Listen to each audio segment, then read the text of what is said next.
விஜயும் தாத்தாவும் எவ்வளவோ சொல்லி பார்க்குறாங்க. ஆனால் காவேரியோட குடும்பம் கேட்குறதா இல்ல. இந்த சூழ்நிலையில அவங்கள வந்து வேணுமே வந்து குழப்பறதுக்காக அங்கே வராங்க. காவேரியோட கேங் மொத்த பேருமே அங்கே வராங்க. காவேரி, அவங்க மாமா, அவங்க அப்பா எல்லாருமே அங்கே வந்து என்ன பண்ணுறாங்க, காவேரி குடும்பத்தை ரொம்ப கேவலமாக பேசி திட்டுறாங்க. இந்த காவேரியும் ரொம்ப மோசமாக பேசுகிறாங்க. பணத்துக்காக தான் எல்லாத்தையும் பண்ணுறாங்க அப்படின்ற மாதிரி சொல்கிறாங்க.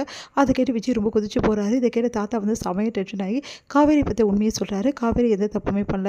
அவங்க தங்கச்சி ஆப்ரேஷனுக்காக தான் இந்த பணத்தையே வாங்கினா. அதுக்காக தான் கல்யாணமும் பண்ணிக்கிட்டா அப்படின்னு சொல்கிறாங்க. அதை கேட்டு காவேரியோட குடும்பம் பயங்கரமாக அழறாங்க. காவேரி இப்படி பண்ணிட்டாலே தியாகம் அப்படின்னு சொல்லிட்டு காவேரி அப்படியே பார்த்துட்டு அழுதுட்ருக்காங்க. காவேரியோட வாழ்க்கை பாழத்துக்கு நாங்கள் தான் காரணமா அப்படின்னு சொல்லிட்டு என்ன பண்ணுறாங்க, நம்ம குமரனும் கங்காவும் மனசு கஷ்டப்பட்டு அழறாங்க. இந்த சூழ்நிலையில் தாத்தாவும் சொல்லி பார்க்குறாரு. அதெல்லாம் ஒன்றும் இல்லை, காவேரி வீட்டுலாம் வரல, காவேரி நாங்கள் பார்த்துப்போம், எந்த பிரச்சனையும் இல்லை அப்படின்றாரு.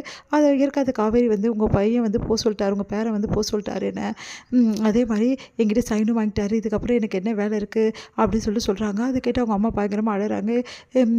இப்படி பண்ணிட்டாரு இவர், இவ்வளோ நாள் நல்லவர் மாதிரியே நடித்தார், அப்படியே எங்கள் மேலே பாசம் இருக்க மாதிரியும் காவேரி மேலே உயிரை வச்சிருக்க மாதிரி சொன்னார், இப்போ இப்படி பண்ணிட்டாருன்னு சொல்லிட்டு அழறாங்க எல்லாருமே. இதை கேட்டு விஜய் என்ன சொல்கிறதுன்னு தெரியாமல் எவ்வளோ சொல்லி பார்க்குறேன், ஆனால் கேட்க மாட்டேங்கிறாங்க. விஜய்க்கு தாத்தா அமைதியார் விஜய், நான் பேசிக்கிறேன்றாரு. இங்கே பாருமா, சொன்னால் கேளுமா சாரதா, இவங்க 2 பேரும் வாழ வைக்கலாம், எந்த பிரச்சனையும் இல்லை. இல்லைங்க வேண்டாம் பரவாயில்ல, என் பொண்ணு எப்போ வீட்டை விட்டு துரத்திட்டாங்களோ இதுக்கப்புறம் அந்த பொண்ணு போய் அங்கே வாழ்ந்தா அவளுக்கு அது நல்லதில்லை, அவர் மனசில் என் பொண்ணுக்கு இடம் இல்லைன்னும் போது எதுக்காக தேவையில்லாமல் அதெல்லாம் இல்லாத அப்படின்னு சொல்லிட்டு அழுகுறார் விஜய். அதை யாருமே கேட்குறதா இல்லை. நீ வா காவேரி அப்படின்னு சொல்லிட்டு கூட்டிகிட்டு போயிடுறாங்க. இங்கே காவேரி அழுதுகிட்டே விஜயை பார்த்துட்டு போகிறாங்க. அடுத்து இங்கே விஜய் ரொம்ப மனசு கஷ்டப்பட்டு அழுதுட்டுருக்காரு. இங்கே ராகினியோட கேங் ரொம்ப சந்தோஷமாக இருக்காங்க. நீங்கள் தான் பிரிச்சுட்டிங்களா அவங்க 2 பேரும், இப்போ சந்தோஷம் தானே உங்களுக்கு, யாரும் இங்கே இருக்கக்கூடாது, எல்லோரும் இங்கே போயிடுங்கன்னு சொல்லிட்டு தாத்தா பயங்கரமாக கத்துறாரு.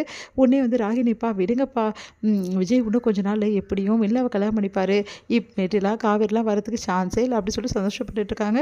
இங்கே விஜய் பயங்கரமாக அழுதுட்டுருக்காரு. அப்போ தாத்தா போனோன்னா தாத்தா மடி மேலே படுத்துட்டு அழறாரு. அப்போ தாத்தா அவருக்கு வருடி கொடுத்து கிஸ் பண்ணுறாரு. கவலைப்படாத விஜய், எல்லாமே சரியாயிடும், சீக்கிரமாகவே காவேரி வந்துடுவாடா, உன்னை புரிஞ்சுப்பாடா அப்படின்றாரு. தாத்தா எனக்கு பயமாக இருக்குது தாத்தா, காவேரி என்னை விட்டுட்டு போயிட்டானே எனக்கு ரொம்ப பயமாக இருக்குது, ஒரே நடியாக காவேரி வராமத்துட்டா நான் என்ன தாத்தா பண்ணுறது, ஏன் விஜய் நீ இப்படியெல்லாம் பண்ண, இல்லை தாத்தா உண்மையிலேயே நான் அவளுக்கு சர்ப்ரைஸ் கொடுக்க தான் தாத்தா பண்ணேன், இங்கே பாருப்பா, ஒருத்தர் குழப்பமாக இருக்கும்போது அவங்களுக்கு இந்த மாதிரிலாம் விளையாடக்கூடாது, அவங்க வீட்டிலாம் அவளே பாவம் ரொம்ப குழப்பத்தில் இருந்திருக்கா, ஒரு விஷயத்தில் நம்ம பிரிவோன்னு சொல்லிட்டு ரொம்ப கவலையாக இருந்திருக்கா, நான் அன்னைக்கே சொன்னேன் அந்த அக்ரிமெண்ட் பேப்பரை கிழிச்சு போடுன்னு சொல்லிட்டு, நீ கேட்டியா, அதை கிழிச்சு போடுதுன்னா நேரம் காவேரி நீ என்ன பண்ணியிருந்தாலும் உன் மேலே சந்தேகமே அவளுக்கு வந்திருக்காது, அவள் கண்டிப்பாக உன்னை நம்பியிருப்பா அப்படின்னு.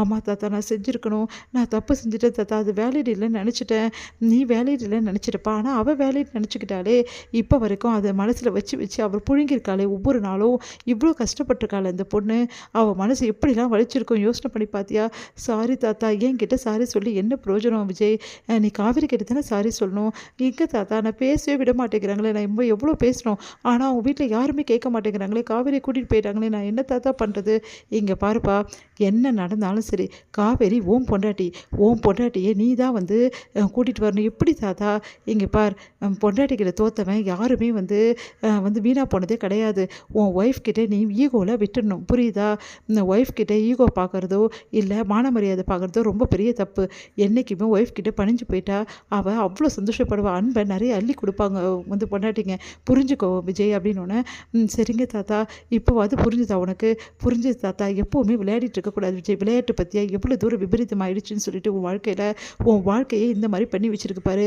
இப்போது நீ காவேரிக்கு எம்டி போஸ்ட் கொடுக்குறதும் அதே டைமில் காவேரிக்கு இந்த சொத்தெல்லாம் எழுதி வைக்கிறது பெரிய விஷயமே இல்லை, காவேரியை பொறுத்த வரைக்கும் காவேரிக்கு உன் மனசில் இடம் இருக்கா அதுதான் அவளுக்கு முக்கியம், ஆனால் அந்த விஷயத்தை நீ கிளியர் பண்ணியா, இல்லவே இல்லை, வெண்ணிலா பற்றியும் எந்த கிளாரிஃபிகேஷனையும் கொடுக்கல, அதே மாதிரி அந்த அக்ரிமெண்ட் பற்றியும் எந்த கிளாரிஃபிகேஷனும் கொடுக்கல, இப்படி இருக்கும்போது அவள் என்ன நிலைமைக்கு இருப்பா, அவள் எப்படி யோசிப்பா சொல்லு, எதுவுமே நம்ம வீட்டுக்கார் நம்ம அவ்வளோதான் நம்மளை வெறுத்துட்டாரு, நம்மளை விரும்பலை, அவர் வெண்ணிலா வந்தாலும் மாறிட்டாருன்னு நினைப்பா. ஆமாம் தாத்தா நீங்கள் சொல்கிறது கரெக்டு தான், இப்போ புரியுதா நான் சொல்கிறது, காவேரியே தேடிப்போ, அவகிட்ட கெஞ்சி அவள் உன்னை வெறுத்தாலும் சரி இல்லை உங்ககிட்ட பேச மாட்டாலும் சரி, அவளை நீ பேச வைக்கணும், அவகிட்ட கொஞ்சம் கொஞ்சமாக பேசி எப்படியாவது அவளுக்கு எல்லாத்தையும் புரிய வச்சு பழையபடி காவேரி நீ தான்ப்பா கூட்டின்னு வரணும் அப்படின்னு. சரிங்க தாத்தா நான் கண்டிப்பாக காவேரி தேடி போகிறேன் தாத்தான்றாரு.